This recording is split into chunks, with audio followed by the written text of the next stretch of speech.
Alors là, le Seigneur peut bloquer aussi leurs finances parce que quand Dieu nous donne de l'argent, c'est pour nous-mêmes, c'est pour notre famille, mais c'est aussi pour aider l'évolution de l'Église. Donc il y a des personnes qui sont tellement ingrates, qui gardent leur argent pour elles-mêmes, et quand elles arrivent à l'église, elles ne donnent rien pour le Seigneur. Je vous disais, mais regardez des gens qui vont dépenser des milliers d'argent pour s'acheter des véhicules. Ils arrivent à l'église, ils jettent 50 centimes. Dieu n'est pas une poubelle.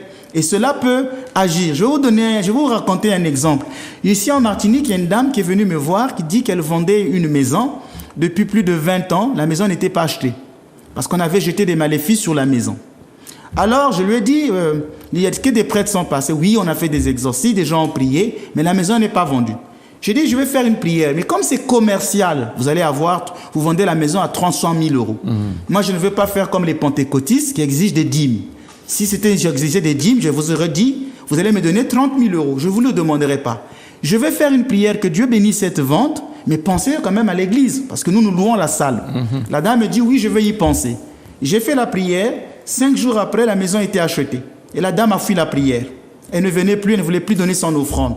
Un mois après, l'argent était bloqué. Je ne sais pas pour quelle raison. Elle est revenue 1 année pleurer dans mon bureau. J'ai dit, mais on ne se moque pas de Dieu. C'est ce que dit le livre de Malachie. Il y a des personnes, parfois la cause peut être parentale.